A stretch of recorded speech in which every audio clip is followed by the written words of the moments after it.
नंबी नारायण नामक एक इसरो साइंटिस्ट हैं। ये 2016 की बात है कि नंबी नारायण करके एक साइंटिस्ट हैं इसरो के, जो कि दिखने में बहुत अच्छे हैं। उनके एक मालदीवियन औरत के साथ अफेयर हो गई, दोनों पकड़े गए। उन्होंने इंडिया की जो रॉकेटरी सीक्रेट है उसको पाकिस्तान को बेच दिया, जिसकी वजह से उनको जेल में डाला गया, टॉर्चर किया गया। इंटरोगेशन के दौरान लगभग उन्हें जान से मार दिया गया। फिर भी वो बाहर निकले और उन्होंने ये साबित कर दिया कि वो बिल्कुल निर्दोष है। मैंने कहा बढ़िया है यार, good looking ISRO scientist, Maldivian औरतें, तो ये पुअर मैन जेम्स बॉन्ड की फिल्म बनेगी। तो हम इस तुच्छ और बहुत ही नीच इरादे के साथ मैं नंबी नारायण साहब से मिलने त्रिवेंद्रम चला गया। जिस वक्त मैं उनसे मिला उस वक्त जैसे मुझे किसी ने जोर से चाटा मारा हो, क्योंकि नंबी नारायण से मिलने के बाद माधवन आफ्टर नंबी नारायण एक अलग ही इंसान बन गया। उस आदमी में जो तेजस थी, उसके चेहरे में जो रौनक के साथ जो दर्द था, उसके आंखों में जो आंसू थे और उसके मतलब जो प्रेजेंस और ऑरा था, उसको देखते ही मैं समझ गया कि यहाँ कुछ गड़बड़ है। इस इंसान को सिर्फ इस स्पाई केस की वजह से नहीं जाना जा सकता, इनमें कोई तो बात है जो हम मिस कर रहे हैं। पर ये मुझसे बड़े अदब से मिले। उन्होंने मुझसे कहा माधव साहब, मैंने आपकी पिक्चरें देख चुका हूँ और आप बड़े अच्छे एक्टर हैं, मैं आपका फैन हूँ। मैंने कहा बहुत अच्छा। और फिर हम केस के बारे में बात करना शुरू किया और वो एकदम आग बबूला हो गए। उनके होंठ कांप रहे थे। वो मुझसे कह रहे थे कि ये ऐसे इल्जाम मुझ पर कैसे लगा सकते हैं, ये कैसे कह सकते हैं कि मैं देशद्रोही हूँ, ये केस को देखो, हम कहाँ थे, ये औरत कहाँ थी, ये वो। बड़े गुस्से में बात कर रहे थे, मतलब उनके चेहरे पे मतलब ठहराव ही नहीं था। मैंने कहा साहब आप इतना गुस्सा क्यों हो रहे हो, आपको तो मतलब निर्दोष साबित कर दिया गया, कोर्ट ने कह दिया कि आप निर्दोष हैं। और उन्होंने कहा खा पता यार, तुझे पता है, मुझे पता है, कोर्ट को पता है, पर आज भी आप मेरा नाम गूगल में डाल के देखो आता क्या है। और वो सही कह रहे थे। जब मैंने गूगल में उनका नाम डाला तो आया कि इसरो स्पाई केस नंबी नारायण। कहता आज भी मैं स्पाई हूं, मेरे घर पे मतलब लोग लड़की नहीं देना चाह रहे यार।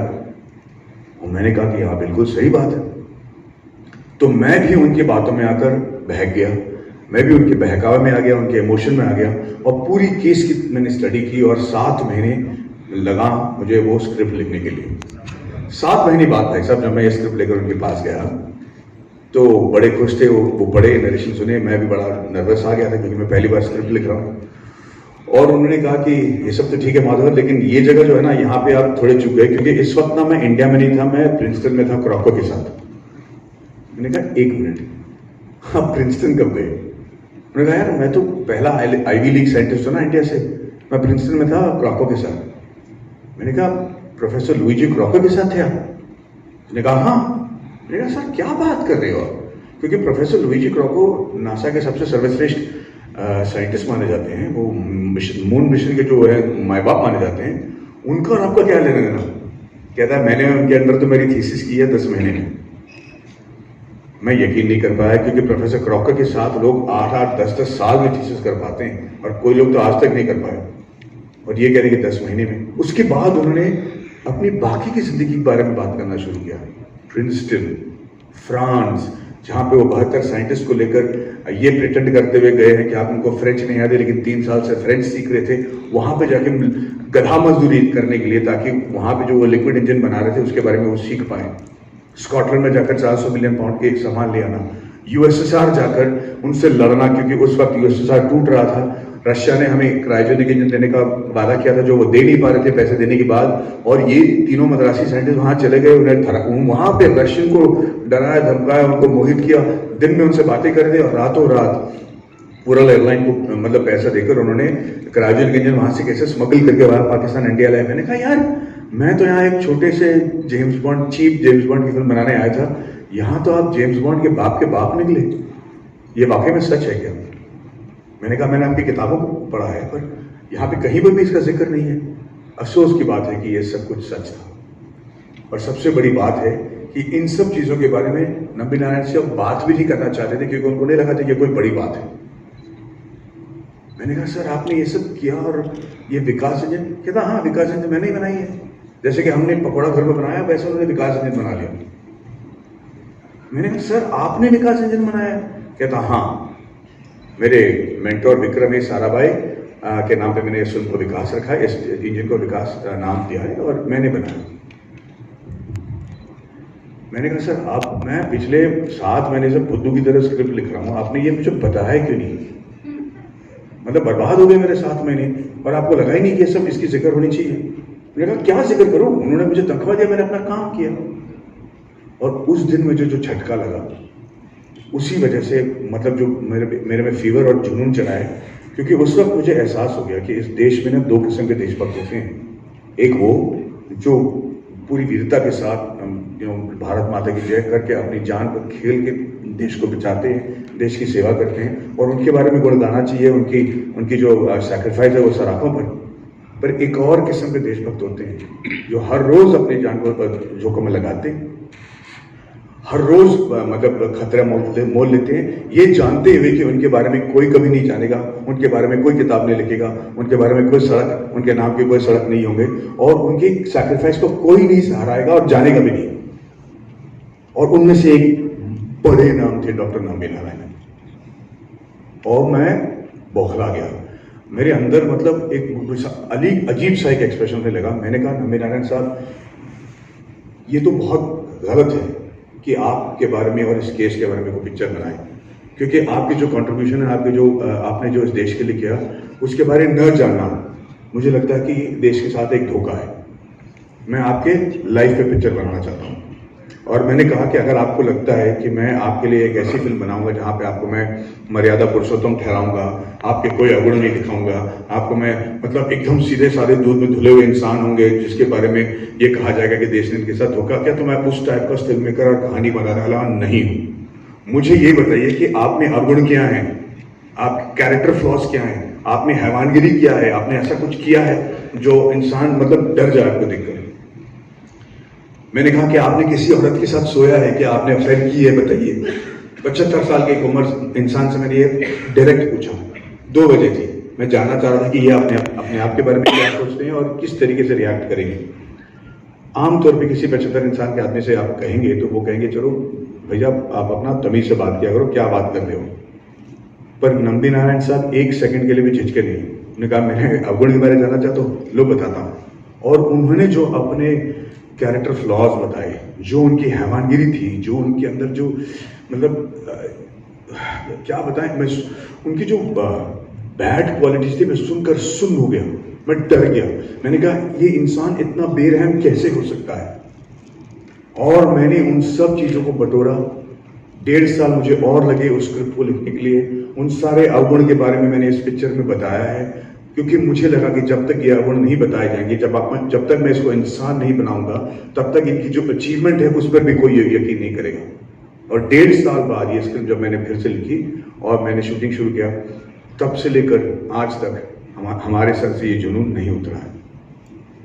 मैं आपको बता दूं कि मैंने ये पिक्चर क्यों बनाया, खास करके 2 वजह। एक ये कि नंबी नारायण नामक इंसान के साथ जो हमने किया, वो सिर्फ इंडिया में नहीं, कोई भी देश में लोग अपने साइंटिस्ट के साथ नहीं करना चाहिए। इससे बड़ा जो है देश के साथ धोखा आप नहीं कर सकते। दूसरी बात यह है कि हम फिल्म वाले जो हैं बड़े बड़े बजट से पिक्चर बनाते हैं, हमेशा स्वतंत्रता संग्राम के बारे में बताते हैं, अपनी फ्रीडम के बारे में बताते हैं, मुगल फाइट के बारे में बनाते हैं। लेकिन एक और क्षेत्र है जहां इंडिया सबसे मतलब जहां इंडिया के अचीवमेंट को मतलब सराहा जाता है, सराफों पर रखा जाता है, और उसके बारे में हम नहीं कहते, और वो है साइंस एंड टेक्नोलॉजी। हमारे आईटी के हमारे जो इंजीनियर्स हैं, हमारे आईटी और जो टेक्नोलॉजी के एक्सपर्ट्स हैं, जो हमारे मेडिकल प्रोफेशनल्स हैं, और हमारे रॉकेट साइंटिस्ट जो हैं।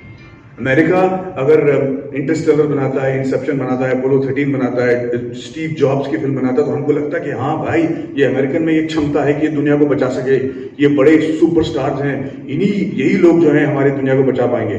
पर सच तो ये ऐसे ठोक के वहां पे हमारे यहाँ ऐसे हीरोज रोज पड़े जिनके बारे में हम नहीं बात करते, और इनके बारे में बात करना बहुत जरूरी है भाई साहब, क्योंकि मुझे लगता है कि हम इंटेलेक्चुअल कैपिटल खो रहे हैं हमारे देश के।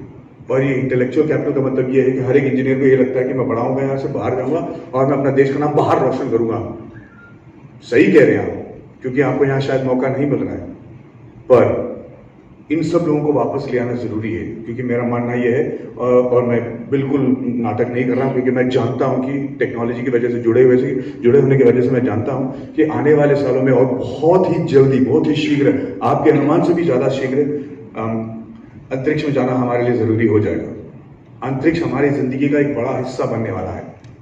हमें जाकर मून में सेटल होना पड़ेगा, वहाँ के एलिमेंट्स को शायद परख कर ऐसे एलिमेंट्स ढूंढने पड़ेंगे जो इंडिया जो हमारे एलिमेंट्री टेबल में नहीं है, जिसकी वजह से शायद ऐसे दवाएं निकल जाएं जो हमारे जो डिजीज यहाँ पे हैं जिसे हम ट्रीट नहीं कर पा रहे, उसके कोई हल निकल आए। हमें मार्स जाना ज़रूरी होगा। कहा जाता है कि पहले ज़माने में जिस इंसान के पास ज़मीन थी, जिससे ज़मीन पर उसका काबू था, कंट्रोल था, वो राजा था। उसके बाद जिन लोगों ने समुद्र पर कंट्रोल कर लिया, वो देश के सबसे माहिर और स्ट्रॉन्ग नेशन बन गए। फिर those that control the skies and the air, they started ruling the world and they were the most powerful nation. But now it is space, the final frontier. जिसको कंट्रोल होगा space के बारे में, जो space के बारे में ज़्यादा जानेगा और उसका कंट्रोल रख पाएगा, वही इस दुनिया में सबसे सर्वश्रेष्ठ नेशन रहेगा। और इंडिया में ये काबिलियत है। आप लोग शायद जानते नहीं, हमारा जो मंगल मिशन हमने पूरा किया है, जो पहली बार हमने सक्सेसफुल हुए हैं, एक at a cost which is less than Hollywood film, जो बाकी देश 900 मिलियन 600 मिलियन खर्च करके 35 बार 75 बार करके गए हैं, वो, और उनके पास 3 इंजन थे मार्स जाने के लिए, लिक्विड फ्यूल, सॉलिड फ्यूल और क्रायोजेनिक। इंडिया के पास सिर्फ सॉलिड और लिक्विड फ्यूल, और खास करके वो लिक्विड फ्यूल इंजन जो नंबी नारायण ने बनाया। और इस इंजन, सिर्फ 2 इंजन की वजह से हम पहली बार में एक ऐसे सैटेलाइट को लेकर अंतरिक्ष में छोड़ा है जो 1 साल तक जाता रहा मार्स में, और मार्स में अब जाकर उसको कैप्चर कर दिया। वो हम इसलिए कर पाए क्योंकि हमारे पास पंचांग थी। पंचांग की वजह से हम ये तय कर पाए कि कौन से दिन, कितने बजे, कितनी सेकंड, कितने मिली सेकंड में हमें रॉकेट लॉन्च करना चाहिए, ताकि अंतरिक्ष में जाकर जो हमारा सेलेस्टियल मैप ये बताता है कि मून की ग्रेविटी कहाँ पर है, सैटर्न की मून की ग्रेविटी कहाँ है, सन के रेस के ग्रेविटी की वजह से कौन सा असर पड़ेगा हमारे सैटेलाइट जो कि 40,000 किलोमीटर पर सेकंड जा रहा है, उस हर चीज को 1 साल के लिए हम कैलकुलेट कर पाए बिकॉज ऑफ आवर पंचांग, और हम सक्सेसफुल हुए। और इसके बारे में हमने फिल्म नहीं बनाया, ऐसे लोगों के बारे में हम नहीं कह रहे, क्योंकि शायद हमको लगता है कि ये सब मुमकिन नहीं है, सिर्फ अमेरिका में ये पॉसिबल है। इसी वजह से मैंने ये फिल्म बनाया। दूसरी बात, इस फिल्म में हमने ऐसे कई चीज़ें की हैं। एक्चुअली मैं ये सोच रहा हूँ कि मैं आपको पहले ये बता दूँ कि मैं बता दूँ नंबी नारायण साहब के साथ हुआ क्या। पता है, हम लोग जब स्कूल में होते हैं, माफ़ कीजिएगा आपको ये कहानी ऑलरेडी पता है, आप लोग यहाँ बैठे हो, लेकिन जब हम स्कूल में होते हैं ना, तो हमारी क्लास में हमेशा एक इंसान होता है, एक लड़का होता है जो गुड बॉय होता है, जो हमेशा होमवर्क खत्म करता है, कपड़े आयरन करके आता है, टाइम पे स्कूल पे घर आ जाता है, स्कूल चला जाता है, बदमाशी नहीं करता, सबसे सामने बेंच में बैठता है। टीचर जब सवाल पूछती है सबसे पहला सवाल हाथ उठाकर सवाल मतलब सही जवाब भी दे देता है। मतलब माँ बाप कहते हैं कि इसके तरह तो क्यों नहीं हो सकता, मतलब। और जब ये लड़का कहीं थोड़ा सा गलती करता, सबसे पहले टपने वाले हम भी होते हैं कि यार ये गलती कर गया ना, ये भी देखो इंसान है, ये जो है नॉर्मल है, और हम सब टूट पड़ते हैं उस पर, ताकि हमको भी ऐसा लगे कि हम भी उतने खराब नहीं जितना, और ये भी उतना अच्छा नहीं है जितना 2 लोगों को लगता है। और ये जो हमारी फितरत है ना, इसको हम सोसाइटी में भी ले जाते हैं। जब हम बड़े होते हैं, हमारे लिए यकीन मानना मुश्किल हो जाता है कि अरे यार इतना अच्छा इंसान कैसे हो सकता है, कुछ ना कुछ गड़बड़ जरूर होगा इसका। नंबी नारायण इतने अच्छे, दिखने के लिए इतने अच्छे हैं, उनके साथ ये अफेयर क्यों नहीं हुआ है? तो अफेयर जरूर किए होंगे, मालदीवियन औरत के साथ उनको अफेयर हुआ ही हुआ, क्योंकि वो दिखने में इतने अच्छे हैं। बहुत ही अच्छे नहीं, एकदम गुड लुकिंग थे। इनफैक्ट मैं आप चाहता हूँ कि आप अपने दिमाग में एक ऐसे गुड लुकिंग इंसान का लगा लें जो अक्सर आपने शायद देखा ना हो। और जब ये प्रिंसटन में थे ना, वो इतने गुड लुकिंग थे कि लोग कहते थे कि ये जॉन एफ कैनेडी से भी गुड लुकिंग है। अब मैं चाहता हूँ कि आप वो भी इमेजिन कर लें। अब 2 चीज़ हो सकता है, या तो मैडी बकवास कर रहा है, बावला हो गया, ऐसा हो नहीं सकता, या ये हो सकता है कि नंबी नारायण वाकई में इतने खूबसूरत थे। तो मैं चाहता हूँ कि थोड़ा लाइट्स बंद कर दें लोग, और भाई साहब आप भी थोड़ा लाइट बंद कर लीजिए। और मैं आपको एक तस्वीर दिखाऊंगा जब नंबी नारायण प्रिंसटन में थे अपनी बीवी के साथ। Lights off please. अब ये रॉकेट साइंस थोड़ी है, जल्दी बंद कर दो भाई। नंबी नारायण इन प्रिंसटन। अब आप बोलिए कि मैं गलत बोल रहा हूँ, सही? Thank you. अब जब तो किसी को यकीन, सबको यकीन करना मुश्किल हो गया कि नंबी नारायण साहब शायद वही आ रहा। भाई आराम से थोड़ा एक मैं बोलना बंद कर देता हूँ। खुश हो गए सब? चलो। तो सबको ये यकीन करना मुश्किल हो गया कि ये एक्चुअली इनसेंट इनोसेंट है। तो इस फिल्म में हमने कई चीज़ें की हैं जो मैं मानता हूं कि आज तक किसी भी फिल्म में नहीं हुआ हो, और इसके लिए मैं आपको बता दूं पहले कि ये क्या चीज़ें हैं। सबसे पहले तो इस फिल्म को हमने 3 लैंग्वेज में लगातार शूट किया है, इंग्लिश, हिंदी और तमिल, और इसको हमने 8 कंट्रीज में शूट किया है। हमारे सारे आर्टिस्ट हर लैंग्वेज बोलते थे, और हमने लाइव साउंड शूट किया और 50 साल दिखाया है, जो आज तक किसी फिल्म में किसी ने नहीं किया हो। दूसरी बात, इस फिल्म में हमने जब किरदार निभाया तो हमने 29 साल की उम्र से लेकर 80 साल की उम्र तक के इंसान की मैंने वो दिखाई है, लुक दिखाई है। और इस लुक में हमने थोड़ा भी प्रोस्थेटिक नहीं यूज किया, यानी कि कोई चिपकाई हुई दाढ़ी नहीं, कोई विग नहीं, कोई वजन जो है पैडिंग की वजह से नहीं दिखाया गया, पतला दिखाने के लिए हमने ग्राफिक्स नहीं किए।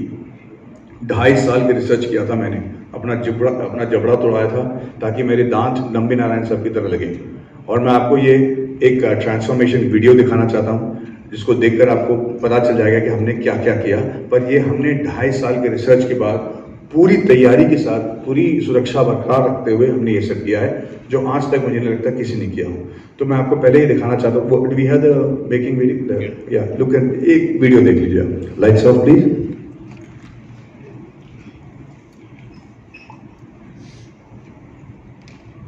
Transforming from Madhavan to Nambi Narayanan, not just in one age group, but from when he was 30 till he is 79, which anybody who sees the film will understand why it is so imperative that I looked like him, especially in the older ages.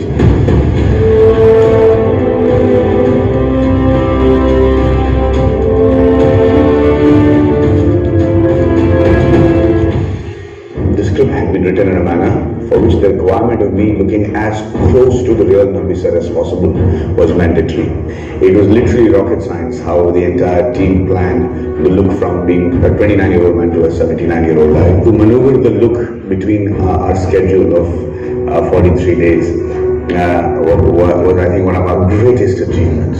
You know, you will see in the film how the transition of the look is so seamless that you will not even realize how and when the look changed. But right from getting the very difficult part of actually manipulating. जब मुझे senior Nambi Narayan दिखना था, और उस वक्त मैं set पे जैसे दिख रहा था, उसका फोटो ये है मेरी photo. This is actually me on the last day, that's my real stomach. आप लोग पूछ रहे होंगे कि एक तो आप लोग सब मेरी पेट की ओर देख रहे हो। दूसरी बात यह है कि आपको मैं यकीन दिला दूं, वो असली स्टमक था। एक और वीडियो देखिएगा आप, जहाँ पे मैं नंबी नारायण की तरह हूँ और मैं हंस रहा हूँ, उस वक्त आप देखिए कि पेट हिलता कैसा है, आपको समझ में आ जाएगा जिनके पास पेट है कि ये सही पेट है कि नहीं।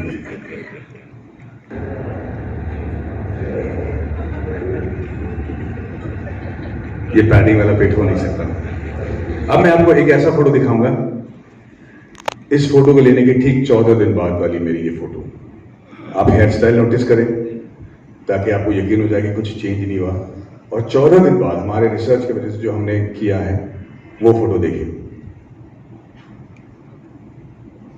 वाह। या तो मैं बता दूं कि ये सब रियल है।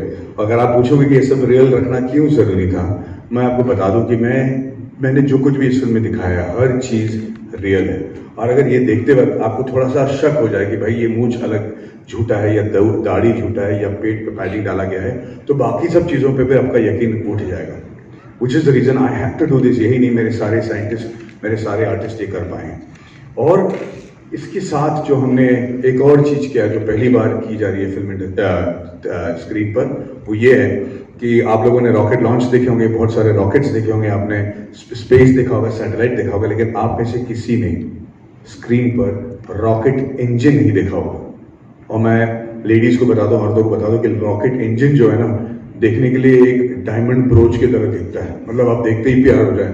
मेरी बीवी कह रही थी, यार दे दो, मैं लॉकेट की तरह पहन लेती हूँ। इतनी खूबसूरत है वो, शाइनी होता है, एकदम प्योर होता है, एक डस्ट उस पर नहीं हो सकता, क्योंकि अगर डस्ट हो तो मैल फंक्शन कर जाएगा। लेकिन जब वो इंजन चालू होता है, वो इतना पावरफुल होता है, उसमें इतनी शक्ति होती है कि 3 किलोमीटर तक आपके कान के पर्दे भर जाए, खून निकल आए। और ये आवाज जो इंजन करती है, that is the loudest noise known to man. तो ये अगर आपका सवाल है कि ये पिक्चर बनाने के बाद कोविड के दौरान आपने फिल्म को क्यों नहीं रिलीज किया, वो इसी वजह से क्योंकि जो हम इसका इफेक्ट स्क्रीन पर देख पाएंगे वो हम OTT पे बिल्कुल नहीं एहसास कर पाएंगे। और ये सिर्फ फिल्म के साथ नहीं बल्कि नंबी नारायण साहब के साथ भी नाइंसाफी होगी। इसीलिए जिस जुनून के साथ हमने पिक्चर बनाई थी, और मैं आपको बता दूं कि ये पिक्चर किसी भी तरीके से लॉजिकल नहीं है।